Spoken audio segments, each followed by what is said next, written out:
오늘은 디모데후서 3장 6절부터 12절까지 말씀입니다.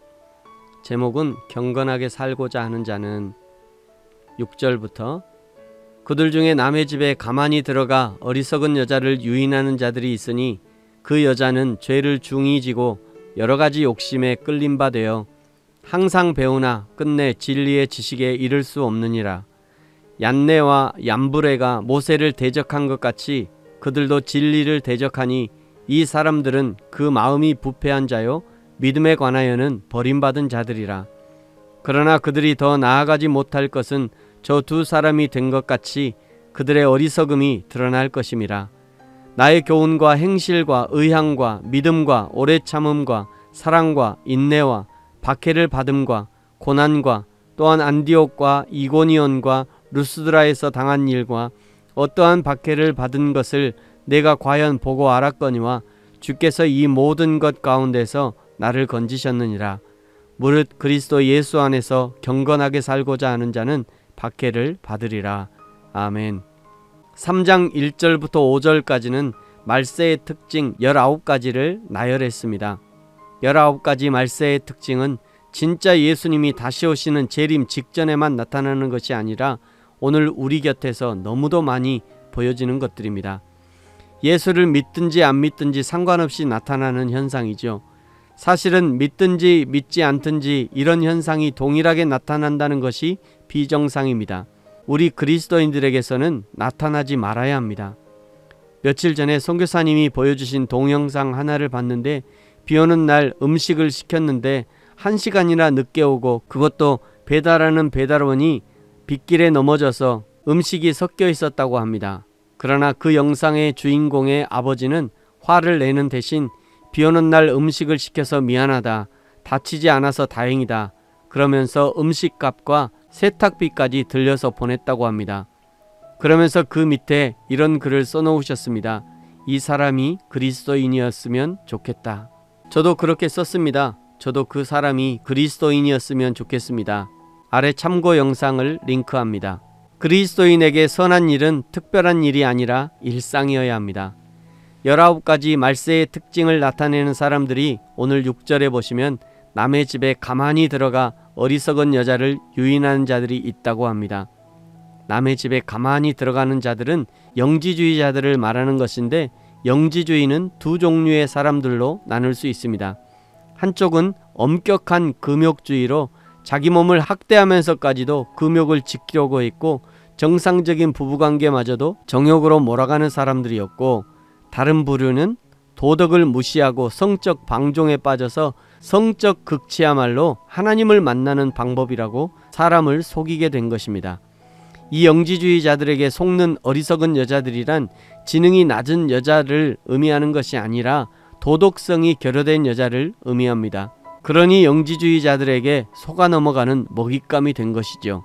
거짓 교사들이 가정에 자연스럽게 침입할 수 있었던 것은 당시 헬라인 가정에서 여자들이 새로운 학문과 예술을 배우기 위해서 학자나 예술가들을 집으로 초청하는 일이 많았기 때문입니다. 바울 당시에 영지주의 이단에 빠지는 사람들에게 특징이 있는데요. 6절에서는 그것을 지적합니다. 6절, 그들 중에 남의 집에 가만히 들어가 어리석은 여자를 유인하는 자들이 있으니 그 여자는 죄를 중히 지고 여러 가지 욕심에 끌린 바 되어. 첫 번째 왜 이단에 빠지느냐면 죄를 중히 졌답니다. 죄를 중히 졌다는 것은 반복된 죄, 쌓인 죄를 의미하는 것이죠. 두 번째 왜 이단에 빠지느냐면 여러 가지 욕심에 이끌리게 되기 때문입니다. 그 중에 사단이 가장 잘 이용하는 욕심은 성경을 알고 싶어하는 지적 욕심입니다.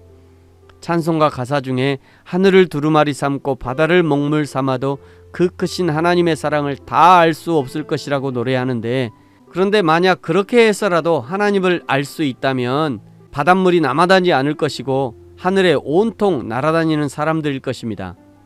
그 다음은 인간이 어떻게 하나님이 될 수 있는가를 찾으려고 할 것입니다.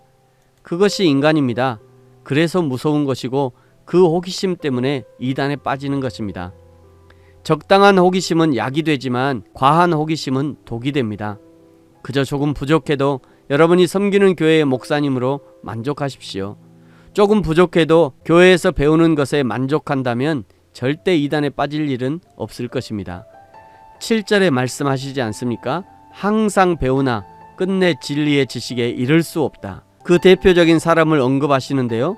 8절에 얀네와 얌브레가 그런 자였습니다. 얀네와 얌브레는 출애굽할 때 모세를 대적하며 점수를 했던 자들이었는데 그들이 모세처럼 뱀을 만들기도 하고 죽이기도 하고 모세처럼 자기들도 이적을 일으킨다 해도 결국 그들의 어리석음을 드러내는 것뿐이었습니다. 그러면서 바울이 진심으로 디모데에게 권면하는 것이 12절의 내용입니다. 12절 무릇 그리스도 예수 안에서 경건하게 살고자 하는 자는 박해를 받으리라. 왜 경건한 삶과 박해가 동시에 취급되는가? 경건의 또 다른 이름이 박해일지 모를 일입니다. 그리스도와 연합된 가운데 경건한 삶을 살아가는 자는 하나님의 은혜로 주께 헌신하는 삶을 살아가는 자일 것이고 그는 하나님의 말씀에 순종하는 자일 것입니다.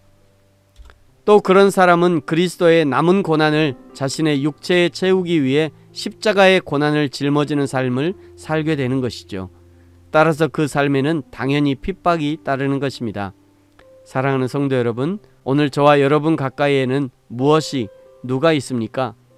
헛된 이단적 사상을 부추긴 사람이 붙어 있지는 않습니까? 날마다 오직 여호와 하나님의 말씀만으로 서로 격려하며 사랑을 실천하는 참 그리스도인들이 되어지기를 예수님의 이름으로 축복합니다. 아멘. 기도하겠습니다. 하나님 아버지 감사합니다. 바울 당시에 영지주의 이단들이 교회에 깊숙이 침투하여 성도들의 신앙을 파괴하고 성도들이 바르게 하나님을 섬기는 것들을 방해했던 것처럼 지금도 여전히 신앙을 방해하는 많은 무리들이 우리 주위 가운데 교회 안에도 여전히 도사리고 앉아 있습니다.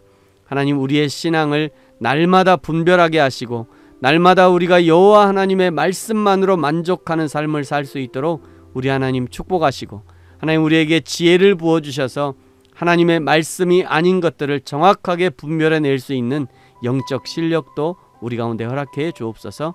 감사합니다. 예수님의 이름으로 기도합니다. 아멘.